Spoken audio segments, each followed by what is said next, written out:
மீனராசிக்காரர்களே, புரட்டாதி உத்திரட்டாதி ரேவதி நட்சத்திரக்காரர்களே, படிக்கக்கூடிய மாணவ மாணவிகள் கண்டிப்பாக நல்ல முறையில் படிப்பாங்க. உத்தியோகம் பார்க்கக்கூடியவர்கள் உத்தியோகத்துக்கு நல்ல முறையில் சிறப்பாக உத்தியோகம் பார்ப்பீங்க.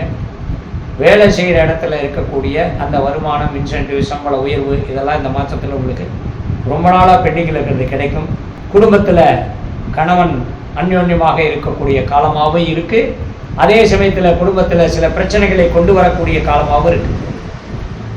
நீங்கள் பார்த்து அது பிரச்சனைன்னா அது பிரச்சனை, நீங்கள் அது பிரச்சனை இல்லை சாதாரணமாக நம்ம கடந்து போயிடலான்னா கடந்து போயிடலாம்.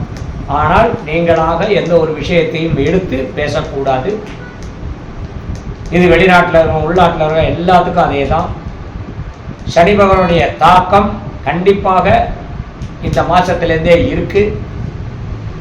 குரு உங்களுக்கு ரொம்ப ஒரு நல்ல ஒரு ஆளுமையும் அதிகாரத்தையும் உங்களுக்கு கொடுக்குறார். அதை பயன்படுத்தி நீங்கள் எல்லாத்துக்கிட்டையும் அனுசரணையாக இருந்துக்கலாம்.